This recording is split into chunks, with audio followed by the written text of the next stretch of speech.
My name is Rhapsody and welcome back to Monster Train Herzal's Workshop. We're going to be continuing with our Covenant 25 challenges. In particular, Fragile Collection. The first unit you play every turn has Fragile. Remember, Fragile is if this unit loses health, it dies. But there's a few extra collectors and extra upgrade slots to make up for how annoying that is. Spawn an additional collector in battles that already have a collector, and zoom enhance, all cards have one additional upgrade slot. So the idea that I have right now is going Umbra Hellhorns and effectively just getting morsels to be our Fragile unit. Seems like a reasonable idea. Using torches and plinks to help me collect the extra collectors. Trying to utilize the fact that Umbra has characters that don't really care about whether or not they take damage, because they just build infinite Divine Shield, and trying to leverage the fact that Hellhorn has access to characters that don't care about whether or not they take damage because they have access to armor. Let's go. Maybe something over... Ooh, double immortal trade. Ooh, that's actually probably not relevant. The double hidden passage and single crucible extension. So we have a large amount of ways to avoid taking capacity gems at all, but still benefiting from capacity. Speaking of, that sure says mind jacks, don't it? Okay. Add this unit's status effects to the Eater, so that will pass forward the status effect of Fragile. I really need to keep that in mind. However, it will also pass forward Lifesteal, but also if I can avoid either of the units being the one that gets Fragile, it can pass forward, or rather then it can pass forward Lifesteal in an appreciable fashion. Let's take Superfood. I might hybridize into Aggressive later on if I need to. Number enemy center with 3 spikes. Okay. I really hope we get a plink in the opening turn here. And we do. Now, let's confirm that this works as I think it do. Yeah, that unit's Fragile, and then Primordium goes behind and is completely fine.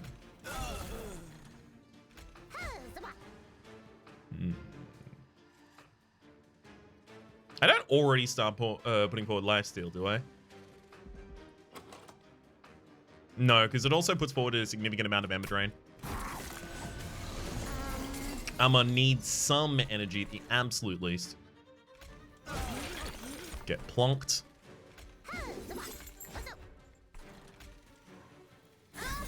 I mean, you're about to get damage shield, so I think you're fine. Take you out. One more plonk. And if I put you in the front, we're all good. Also with Lifesteal, don't really need to be honest. Good plinking. And another one for the road.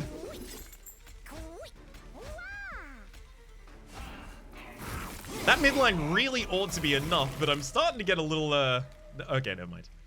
Whew. Starting to get a little nervous there for a second.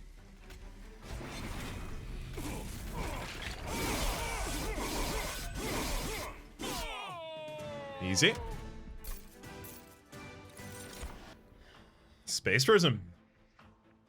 Even more ways out of capacity generation? I mean, that's a Prismal Dust, and the Prismal Dust answers a lot of our problems right now, but... Okay, never mind. But nothing. Just click it. Hey, that sure says Ritual of Battle, don't it? Sure do. Alright. We have already some plans in the deck here. I like the idea of the Umbra unit over the Hellhorned unit. Gives us the ability to also look for things like double stack. Unfortunately, like double stack and plus 10 are the two things I want the most, and I want them on basically all of the things. Hold over. What if I went holdover negative cost on the Ritual of Battle?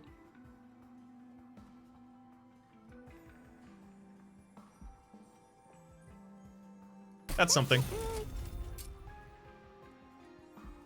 That's a thing that we can do. Get a link with the extra, reroll here, right? Yeah, and then we have the ability to... No! Double stack! Why? I pretty much figured that was going to happen, TBH. Hit the extra plink again, and... Ritual Battle down costs one more time. Hey, that sure says Gorge for damage shield, don't it?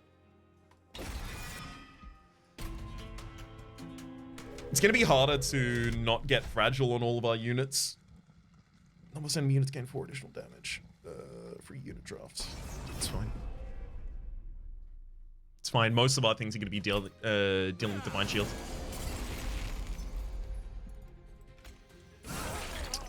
Thank heck we didn't double hit the frontliner there, because otherwise we were going to have a really awkward time for a while.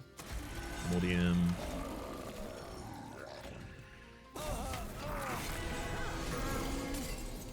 Mm-hmm.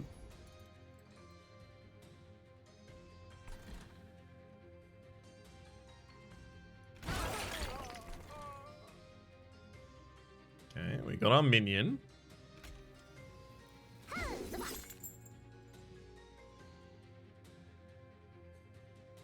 Do we want to put down another shiny steward here? Literally just the excess damage.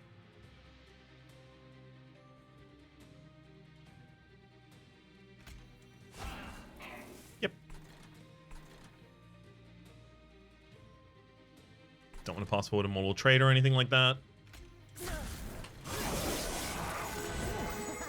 It's thought to be okay enough. Hey, definitely looks like it is. It's exactly how I didn't want that to go, but that's fine, I guess.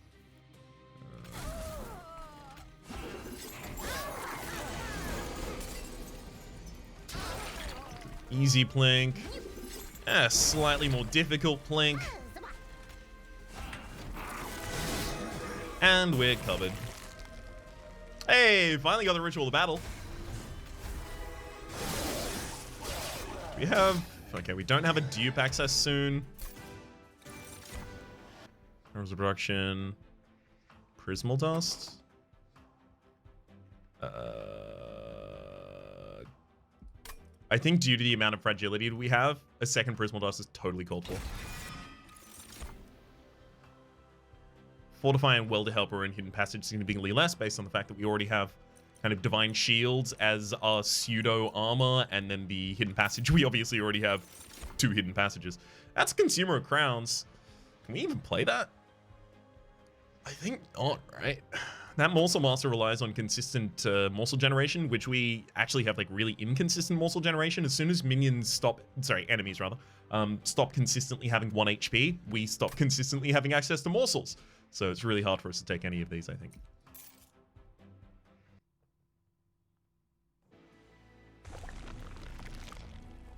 Merchant of Steel with a Umbra next to it. I think we are bound to go for this.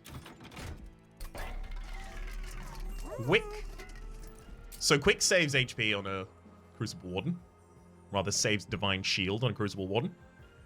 The thing is, now you just want damage. It's like, I want Quick, and then I want plus 10 and multi-strike on you, right? Something like that. Hang on. First friendly unit summoned each turn. Summon an Umbra Morsel and a Magma Morsel. Resolve trees after combat. Okay, never mind. This doesn't this doesn't allow us to just completely avoid that. That said, is it still relevant? The ability to get 2 Divine Shield per turn on our frontliner?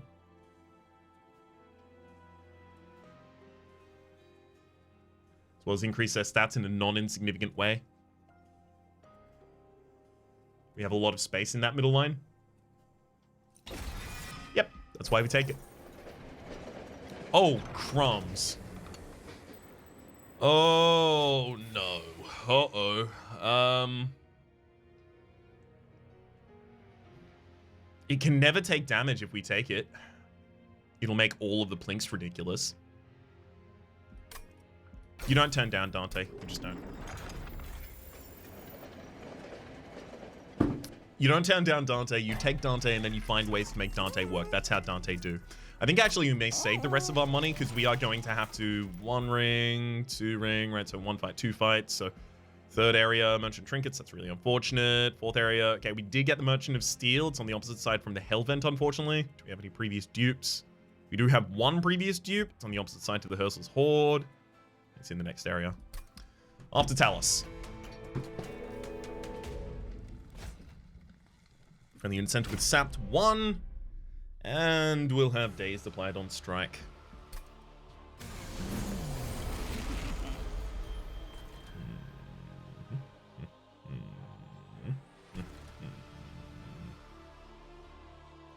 I mean, I already know what the turn is. I'm just counting, right? Mid space has 7 spaces. This +2. This 5. Yeah, okay, so we have exactly enough space. Also, Master goes there. Primordium goes behind. We hit a Ritual of Battle. Pass that forward. Cool.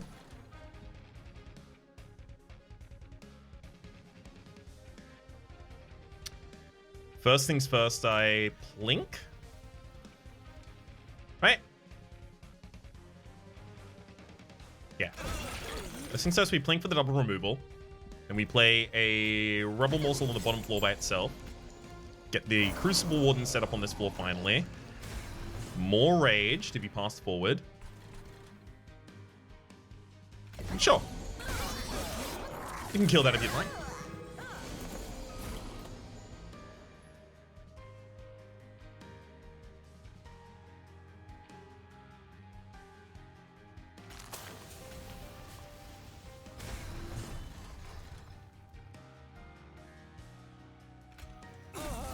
I'm gonna save some damage on that floor. I'm also gonna get rid of this Prismal Dust.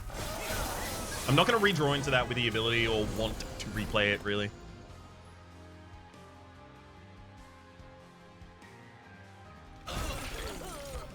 Just kind of really hoping we can get the Conduit Infiltrator at some point there, but that's okay.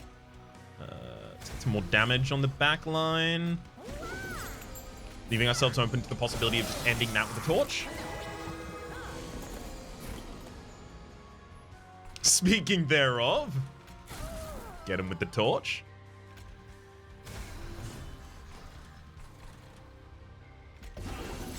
Don't love that whole floor that's about to just waltz past us there.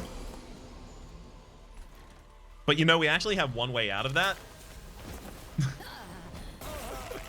And it's forcing the fight just a moment earlier, because then you never get to the top.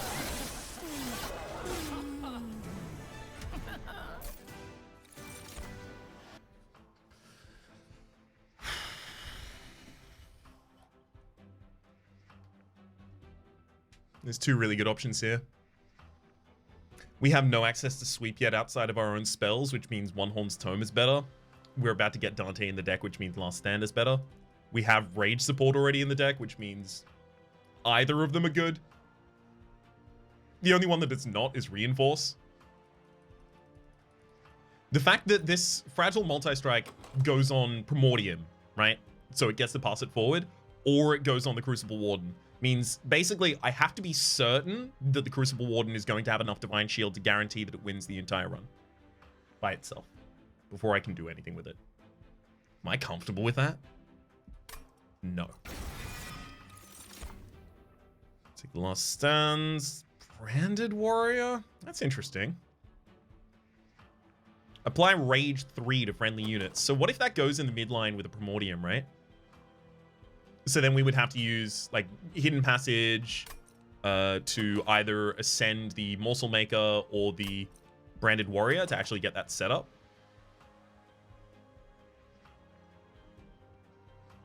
That Morsel Maker doesn't have to stay in the deck forever. I'll take the Branded Warrior. I'm gonna try and make that work.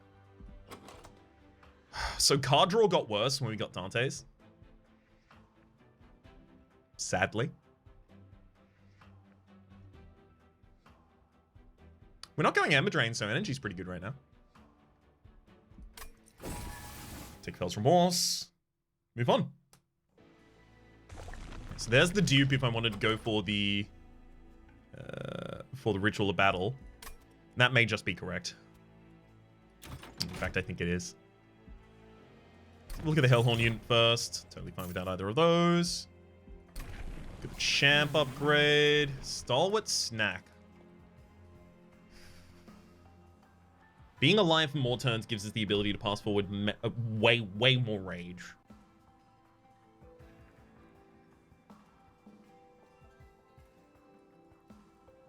None of that damage can be projected to the backline.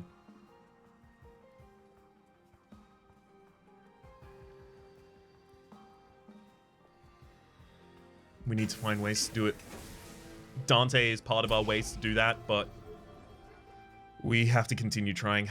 Those shiny units are really hard to cut because sometimes I just need to play them in order to sap up the fragility. The Plinks are about to get better after the next fight, after we get Dante's cloak, rather, sorry. So I think that's what we're looking out for here. Do the Ritual of Battle move. So the dupe on the Ritual of Battle also has the secondary impact of maybe we end up setting up a floor that's literally just Dante that has quick, and then we just keep playing the Rituals of Battle on it until it wins. It's a non-zero chance we end up doing something with that. This mid floor is a bit weird, ain't it? Yeah, no, it's fine. We'll have enough to vent. So 50? How fast do we reach 50? I don't think we reach 50 fast, and I think we are going to bleed some HP here, but I think I really need the money because we have 3 upgrade slots per unit, and Dante is going to need upgrades. Uh-oh.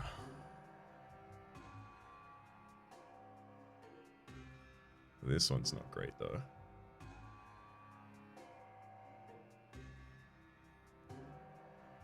Okay, Morsel Master doesn't go down. It's got to be Branded Warrior, Primordium behind, drop a giant Prismal Dust, no Morsel Master.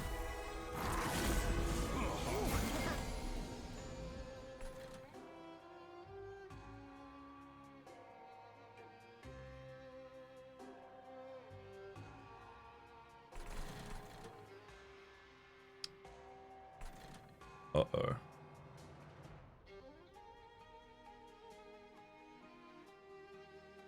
Anyone else just spotted the giant problem? A Crucible Warden can't go down without dying.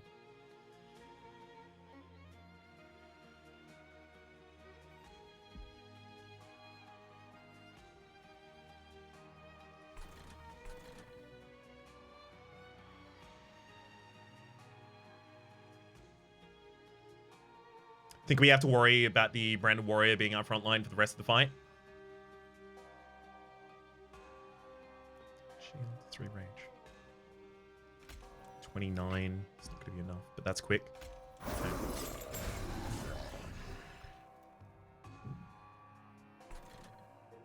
Love to be able to kill that top floor. Can't do it though.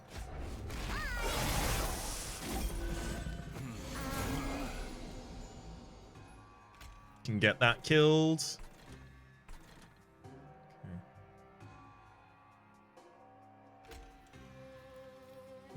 55. Page 14. We are going to be bleeding damage. Just so much damage. It has to happen though, otherwise we lose.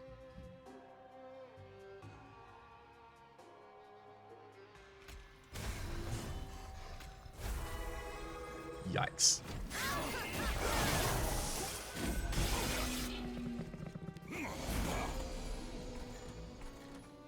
Having too many banner units and then drawing them in the wrong order is like one of the worst things that can happen to us. When I say can happen to us, like we did that to ourselves. That's why it happened.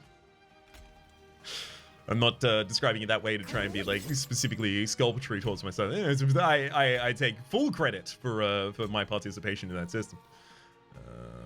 Okay, that goes there, and then that goes against it. 23 goes against the back line. Why is there 23 against the back line at that point, right? Because this is quick. Attacks the first one. Everyone attacks me. I attack back with Branded Warrior. Right, because the rage goes onto these 2 units before they attack.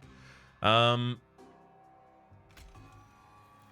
really just need you to be powerful enough to kill a target by yourself.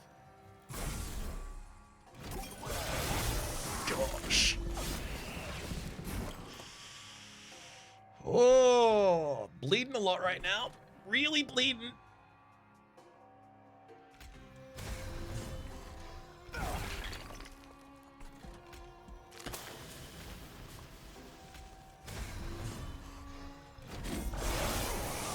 Ow. Okay. That's not enough damage for that top floor yet. I don't have the ability to withstand the bottom floor either. Okay, we take another 11. Just... Yikes. Good gosh.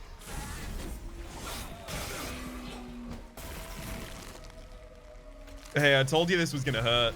I didn't know exactly how much it was gonna hurt necessarily, but...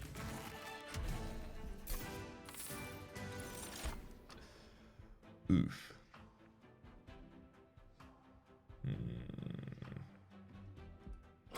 Void Binding has an appeal, don't it? Just having one large kill the front enemy unit has a giant appeal too.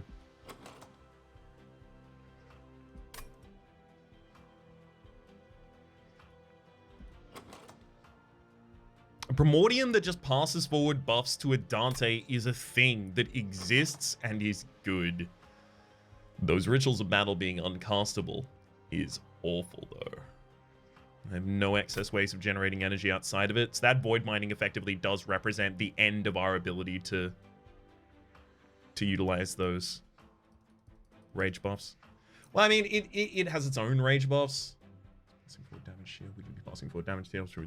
Okay, we just... Everything Void Binding gives to us, we have other cards that give to us in a less efficient way, but no longer block us out of playing other cards where Void Binding does. We're going to be taking the Forever Consumed here, literally just as the ability to kill a frontliner for us. That Pyre Chomper, literally. I may mean figuratively, who knows? That Pyre Chomper may actually be a play here for us, though. We've got X-Cost cards in the deck. It can be the thing that gets hit with the Fragile. If we can get Endless on it, we can actually get a bunch of extra energy as well as have Fragile bait every single turn. That would be great.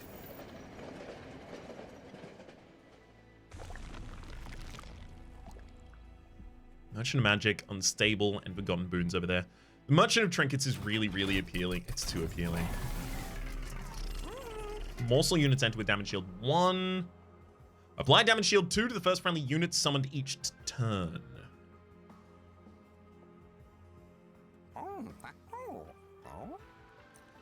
So, do I give Primordium that? Yes.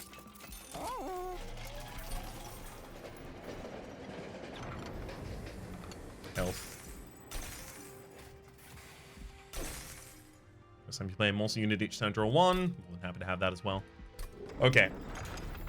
So why did I go the way that I just did? It's because we're probably now going to pivot to an idea of literally just putting Dante on the floor with the attacker. Almost enemies gain multi-strike. That literally, that'll just literally. Ryan, stop. That'll kill us, right? We just lose too much Divine Shield and we end up dying. As soon as I have Quick on Dante, we have like most things together. God, am I actually just making a normal middle floor now?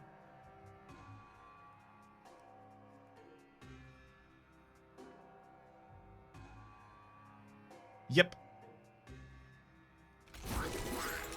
Yeah, this time we can have a real normal one.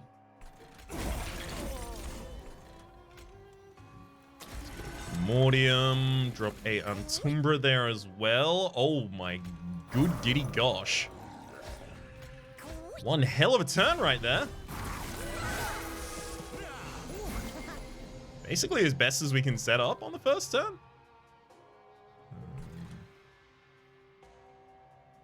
May not even play Dante here. No, but how are we getting to the Clipped Guardians if we don't do anything like play Dante?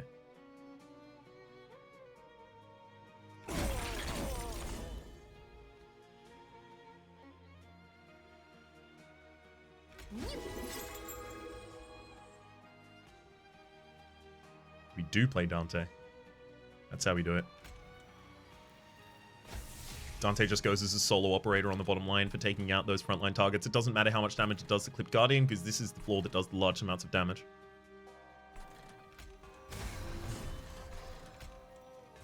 more Divine Shield pass forward.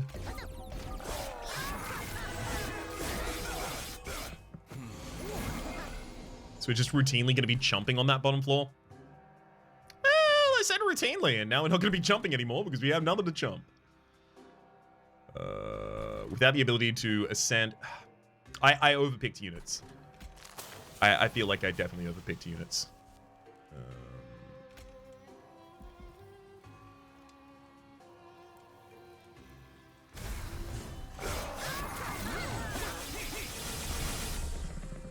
Miss out on another amount of lifesteal. Hang on. Let's go Plink. Plink one more time. Great. Then I'm going to send that to the very back so that I only have one clip defender in the front line for the next. Then I can chump block. Chump block. And again, just for fun.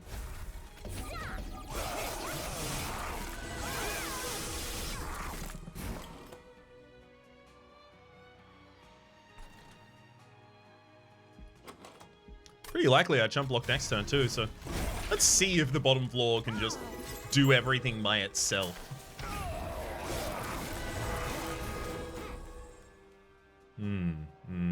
Interesting. The answer is no, because the Sower of Sorrows attacks first. Intriguing. That said, I'm just gonna kill ya.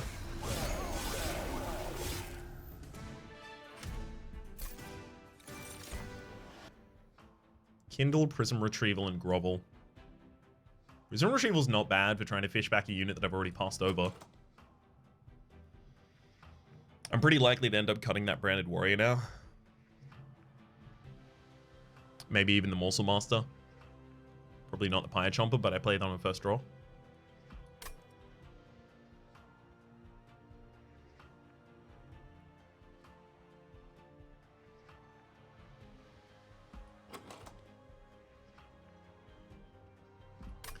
Might be nothing. Yeah, I think we'll be taking the money there. Dark Deal.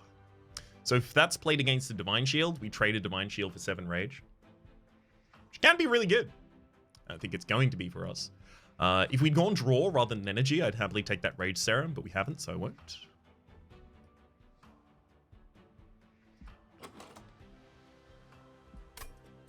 Alright, money again. I was really hoping I was going to get significantly more powerful after that blow. Alright, no choices here. I have to go and upgrade Dante. Well, Dante's now quick. That's pretty ridiculous. Dante now has +10. That's pretty good. Do I just give Dante Rage?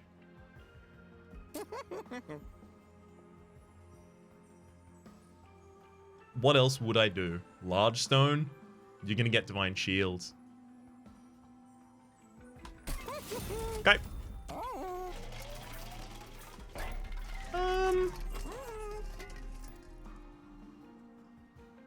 Do I even reroll here? Literally just be for Endless on the Pyre Chomper. That's 60 to pay for a check. So here's the reasoning, because Crucible Warden now leaves the deck, and so does the Branded Warrior, and then the Morsel Master. So the first turn, we get to play the Primordium. It gets Fragile. It passes Fragile forward to Dante. However, the Primordium just sits there and farms Divine Shield that it gives to Dante. Dante defends their own Divine Shield by having just such ridiculous damage that they hit enemies before the enemies hit them. The foibles of this are Spikes and Wilt Wings. So Wilt Wings, we can set up on the top floor, try and negate the Wilt Wings with all of our spells. That's not that bad. We have a lot of ability to do that. Spikes. There's very few sources of Spikes from this point on in the game. Cool.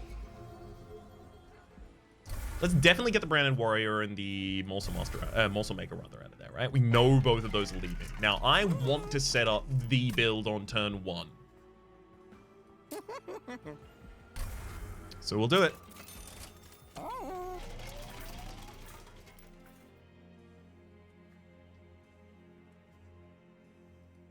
Okay.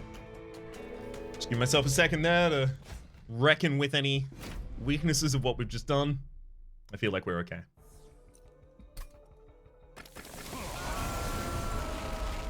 I also feel like there's a fair point to be made that, like, Dante is good enough. We were probably always going to be fine. Well, we can't set up on that top floor. Mordium, you do have frailty. Dante go down to one large Prismaldist. Okay, Dante takes frailty as well here. However,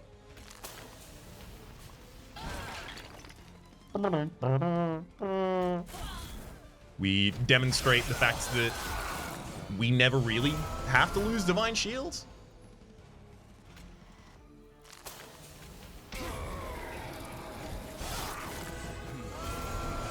And since our damage ramps so high so quickly, in never losing that Divine Shield, we're also pretty much guaranteeing our win against the boss. You on the top floor.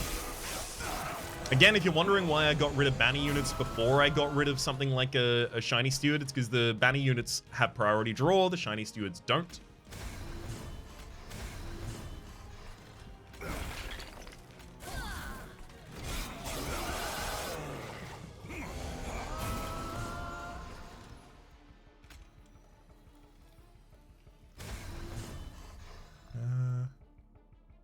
And I guess I could just pop the Pyre Chomper down as a jump blocker from now on. There you go. Even buff it.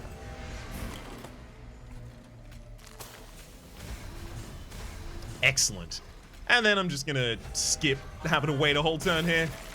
What do you got? 99 Rage, 25 Divine Shield. So with your 226 times 6 damage, you're dealing, just about 1,300 damage to the enemy every single round. You attack on quick, and they have to get through 25 damage shields. Ignoring the Pyre Chomper, that's 13 turns until you actually hit Dante. And you can live through less than 1 turn's worth of damage.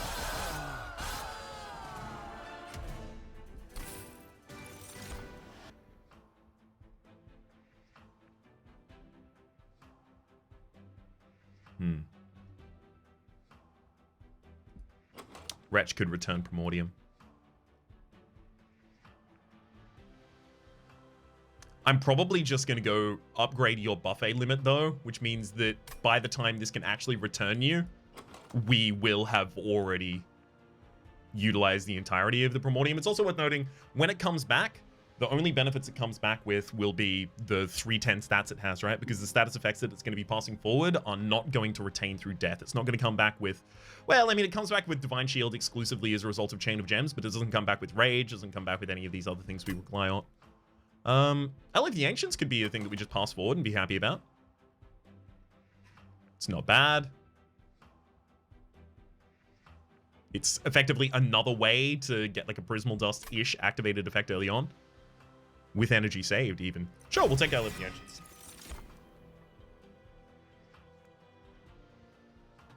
So this one is draw. And it is draw because we have the units already, right? We have our turn 1 setup. In fact, we have basically our setup for the rest of the fight available on turn 1. And from then on, our power is literally how quickly can we get to the rituals, how quickly can we get to the Prismals, how commonly can we get Pyre Chomper alongside Prismals, and the way that we can modify those effects are by cutting cards from the deck or by increasing our draw. Capacity is not really a consideration there because none of the morsels are anywhere near as impactful as literally just focusing on the thing that we're already doing here, right? Like if we looked at the impact that each of these cards had in the deck, this card has about like 20% impact, Dante has about 79% impact, and then most of the rest of the deck has no impact. Okay, so the 2 Rituals of Battle and the 2 Rituals Bosses have an impact, right? Pretty much the rest of this, not so much. So it makes a lot of sense to focus specifically on those. Look, I think we should just go for the Merchant Magic, get some extra HP here as well. This is definitely the safe play.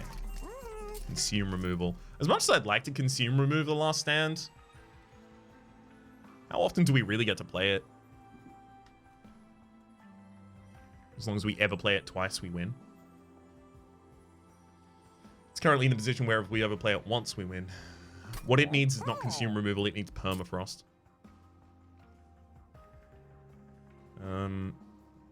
I could put the +10 in pretty much any of those, but again, they're not going to be impactful. At this point, something like removing, or rather lowering the cost of the Prismal Dust is very impactful. Let's do that. I'm not going to consume remove a Prismal Dust, though. Permafrost. Found it. Hold the last stand for exactly the right turn. I also kind of want to decrease its cost, so I have the ability to guarantee that, like, 2 Rituals of Battle go off before it.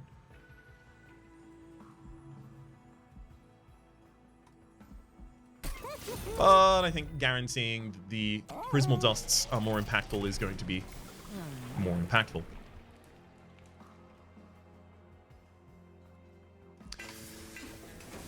It's weird. The Stalwart Snack line 3 here. Stalwart Snack? The Superfood line 3 here, I think, would be really, really, really viable. I also refuse to do it. Because I think that the rest of the buffs that we can pass forward and the fact that we already have a way of getting damage shields pass forward means that we have the opportunity to do what we're currently doing. Enemy sent to a spell shield too. So that's a little bit of a problem for us, but literally like as soon as Dante gets going, it's not. Capacity limited top floor, and we're still totally fine with playing both of our characters there as well. Wow. Love this. Higher Chomper goes down on the bottom line. We get to get Primordium and Dante up on the top. You're going to pass forward a Daze, so the Dante is going to be inactive for 2 turns time here, but then we plink and kill.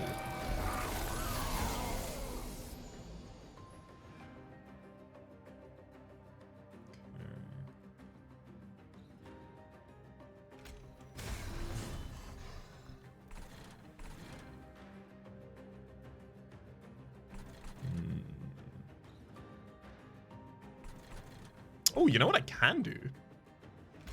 Send you, Shiny Steward behind, get that kill. And sure, let's take a shield off of you.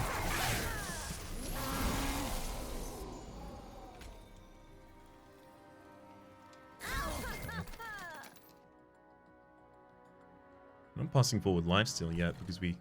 Yeah, because of the imps. That means we need to use the Prismal Dust. No. Ritual Battle and then single Prismal Dust. We have enough time to pass forward other Prismal Dusts later on. And because we haven't got Ember Drain... Not Ember Drain, because we haven't got the Fragile on that top floor, it's even less specifically important to deal with in that way.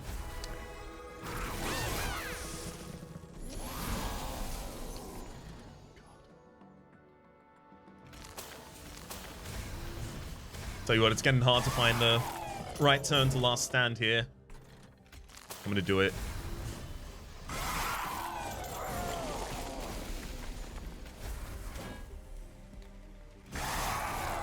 Yeah, I think it works.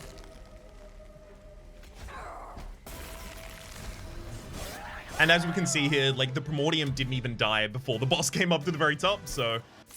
Wretch would have been hard to make a case for. Unless, of course, we were, you know, constantly using feeds as well. Which we won't be, though. X-Scab Eruption. That sure says 120 damage for 4 energy. A lot of the time, that'll say even get more energy than you started off with. Yeah.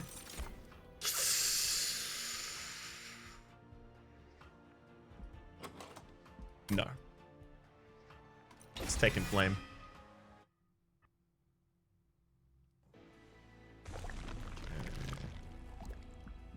So yes, we could dupe Dante, but the fact that we're passing forward buffs to Dante is the bigger reason Dante's powerful here. I mean, we could dupe a number of other things, right? Just dupe the Ritual Battle, cost reduce another Prismal Dust, and then dupe that as well. So Diligent is our end. Look at the Merchant Trinkets first. I'll be. Rage doesn't decay on friendly units. Pretty good here. Hell's Banners is not actually great. We don't play that many units.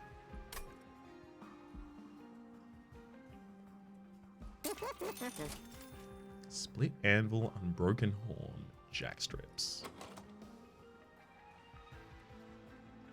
I really like Unbroken Horn because there's a lot of times we have like more to do than the energy we have to accomplish it. Oh, sorry. We scale what we do to the energy we have, and oftentimes we're not really accomplishing anything with the last couple cards we cast. We have a decent amount of 2 costs and X costs in this deck. That Split Anvil is not nothing. Take that and the Unbroken Horn. Use the Merchant of Magic to decrease the cost one more time. Actually, the Last Stand is looking even better as a decreased cost right now, right? Decrease that and then even dupe. Which of these, like, guarantees a win?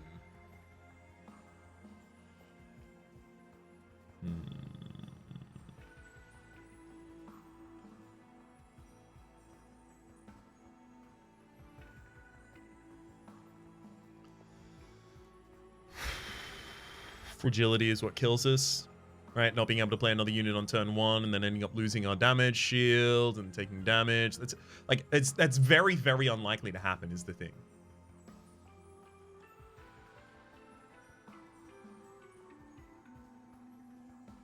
I'm gonna kind of have to rely on Blinks and stuff to kill the Absolvers on the bottom floor. Sorry, the Purifiers on the bottom floor. All right, yeah. We go Last Stands. We'll dupe it here and run into our final fight. First spell card played each turn gets consumed. That's totally okay with me. 35 cards in the deck. By the time we get to our second cycle, we really ought to... Wow. You did it again, eh? Oh, McCain. Guess just Pyre, Chomper, Dante, Primordium, and... Unless I do want to specifically start passing forward damage shield. On a frail unit. Passes forward 2 damage shields. And its own frailty. Some solvers. No. Take the safety when we get offered it. It's also worth noting that the Seraph Diligent is 3 blights into my deck, so we got even more multi-strike here. And you know what? This is relevant enough. It would deny me a draw next turn to leave that Purifier alive. Not only a draw, but also an energy, right? Because I'd have to play it out. Okay. Definitely happy to play one of those mortal trades, just killing it right now. Good hits there too. To put lifesteal. Let's go. That chump blocks for some damage shields. I kind of care more about energy than I do about the lifesteal proposition there, so throw those away, and then just throw away another unit on the top floor. Sure.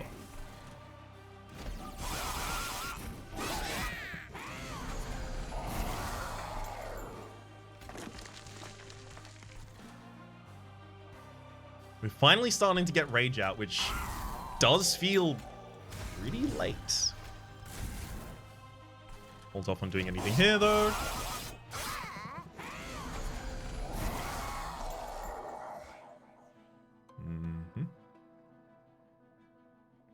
Let's pass forward the armor. Then 2 Rituals of Battle. And 6 Divine Shield. I should have done that at the very start. I forgot about the Split Anvil. That's entirely my bad. And I'm going to Last Stand as well.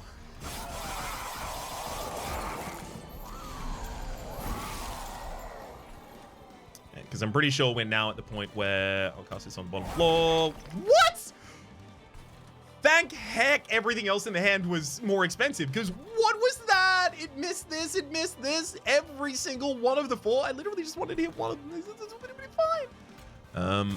Let's get these out here. And boom. Alright. Seraph, visit that middle floor at your own risk.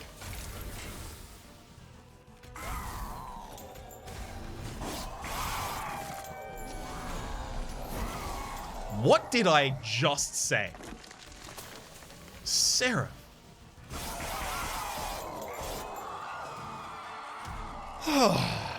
It's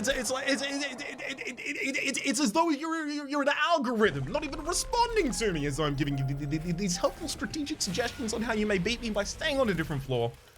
For the moment, though, you're dead.